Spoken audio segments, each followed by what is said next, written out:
우리는 하나님을 의로우신 하나님이라고 고백합니다. 우리가 믿는 하나님은 옳은 일을 하시는 분입니다.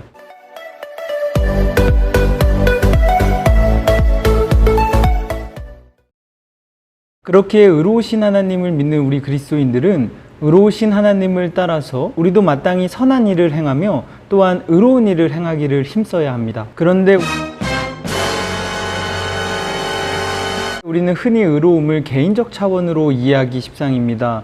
개인의 의로움, 개인의 선한 행위 이 정도로만 여깁니다. 그러나 의로움에는 개인적 차원을 뛰어넘는 사회적, 정치적 차원도 존재합니다. 집단 사회의 구조와 같은 집단 덕목을 가리키는 의로움도 존재한다는 것입니다. 그래서 마커스 보그라는 학자는 정의와 의로움이 같은 단어라고 주장합니다. 그리고 그 근거를 성서에 나타나 있는 동의적 평행법에서 찾습니다. 여러분들도 잘 아는 구절일 텐데, 공의가 물처럼 흐르게 하고 정의가 마르지 않는 강처럼 흐르게 하여라 라는 구절입니다. 여기에서 공의와 정의가 같은 의미로 사용됨을 볼 수 있는데, 그러니 정의와 공의, 정의와 의로움은 같은 단어라는 주장입니다. 그렇다면 의로움, 정의라는 것은 무엇일까요? 정의구현이라는 말을 들어보았나요? 그래서 우리는 정의를 생각하면 심판과 연관지어서 생각을 하곤 합니다. 법을 어긴 사람들한테 그에 마땅한 벌을 주는 것, 그런 심판을 곧 정의로 여기는 것입니다. 물론 틀린 생각은 아닙니다. 우리는 이런 정의를 보복적 정의라고 말하는데, 우리 사회의 안전을 유지하기 위해서는 이 보복적 정의는 반드시 필요한 정의입니다. 그런데 보복적 정의에는 분명한 한계도 존재합니다. 혹시 장발장 이야기를 알고 계시나요?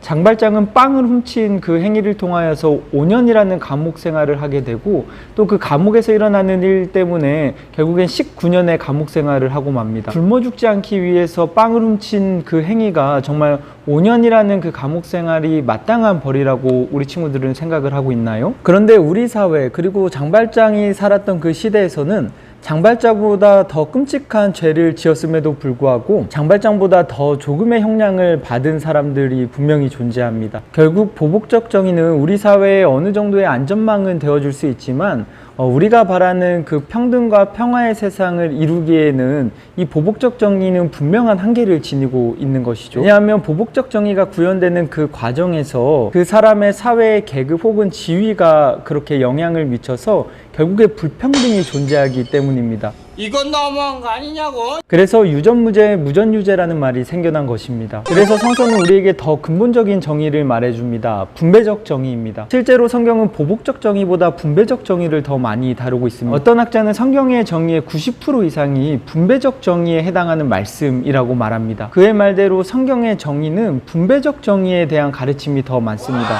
교회가 이것을 많이 다루지 않을 뿐입니다. 분배적 정의라는 것은 말 그대로 분배에 관한 것입니다. 이 세상의 물질들이 얼마나 공평하게 분배되었는가, 이 질문이 바로 분배적 정의가 시작하는 그 첫 번째 질문입니다. 그런데 이 정의에는 신앙이 깃들어 있는데요, 이 정의에는 하나님께서 이 세상의 모든 것의 주인이시다라는 그러한 신앙이 담겨 있습니다. 우리는 자본주의 시대를 살아가고 있기 때문에 개인의 소유를 너무나 당연한 것처럼 여기지만, 성경은 개인의 소유 이전에 하나님의 소유를 먼저 말합니다. 세상의 모든 것은 하나님께서 창조하셨기에 이 소유권이 개인에게 있기보다는 그 전에 하나님에게 이 소유권이 있다라는 그러한 사상입니다. 그래서 성경은 우리를 땅의 나그네라고 표현하는데요, 우리가 그저 하나님의 것을 잠시 빌려 쓰기 때문에 성경은 우리를 나그네로 비유합니다. 그렇기에 분배적 정의는 모든 것이 하나님의 것이기에 이 하나님의 것은 본래 모든 사람들에게 공평하게 또 균등하게 분배되어야 한다는 것이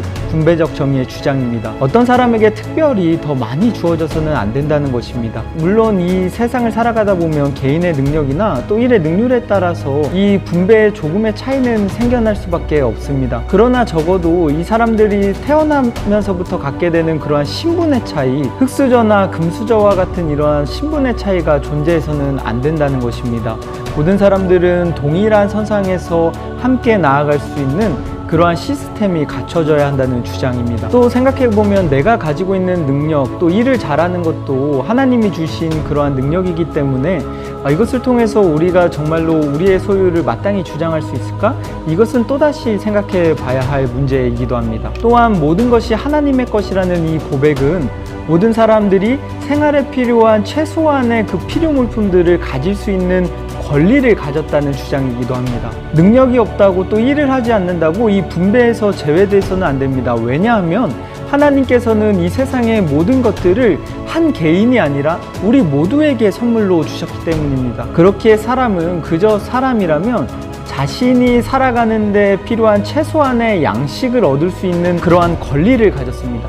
여러분, 이것은 권리입니다. 결국 성경이 말하는 정의로운 세상은 모든 사람이 자신의 삶을 영위하는 데 필요한 최소한의 필요 물질인 의식주를 보장받는 세상입니다. 그럼 정의가 깨어졌다는 것은 무엇이겠습니까? 누군가가 이 분배적 정의에서 제외되는 것을 의미합니다. 그래서 그가 최소한의 물질을 보장받지 못하고 굶어 죽게 되거나 또한 빈곤에 허덕이는 삶을 살아가는 것이 바로 그 상태가 하나님의 정의가 깨어진 상태입니다. 여러분, 우리는 자본주의보다 성서가 우리의 삶의 근본 원칙이라고 고백하는 사람들입니다. 자본주의는 사람들이 만들어낸 시스템에 불과합니다. 우리는 이 시스템에 속아서 하나님의 말씀을 잊어서는 안 됩니다. 하나님이 주신 성서는 모든 이들이 공평하게 분배를 받는 그 분배적 정의에 대해서 우리에게 가르침을 줍니다. 사람이라면 마땅히 자신의 그 최소한의 물질을 보장받아야 할 권리가 있다라는 것입니다. 그럼 우리 처음에 이야기했던 장발장의 이야기로 한번 되돌아가 볼까요? 만약 우리가 보복적 정의로 판단한다면 장발장은 벌을 받는 것이 마땅합니다. 빵을 훔치는 죄를 지었기 때문입니다. 그러나 분배적 정의로 생각한다면 장발장은 벌을 받아서는 안 됩니다. 왜냐하면 장발장이 빵을 훔치기 이전에 이미 이 세상의 정의가 깨어져 있었기 때문입니다. 그러니 벌을 받아야 한다면 장발장 한 사람이 벌을 받는 것이 아니라 장발장이 그런 행위를 할 수밖에 없도록 만든 그 사회와 공동체가 벌을 받아야 마땅한 것입니다. 오늘날 우리가 믿고 따르고 있는 정의는 어떤 정의인가요? 우리 청소년 친구들이 이 세상을 하나님의 정의가 가득한 세상으로 만들 수 있기를 바랍니다. 우리 기독교인의 자선은 우리의 것을 나눠주는 그런 행위가 아닙니다.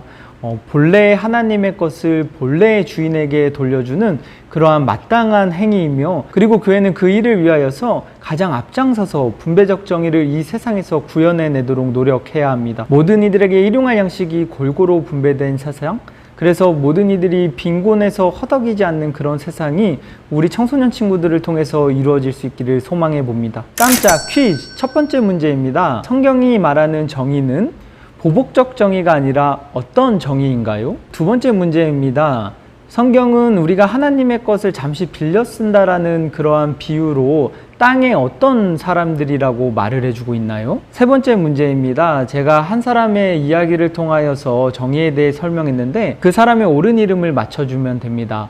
여기엔 보기가 있습니다. 1번 김재현, 2번 정주찬, 3번 장발장.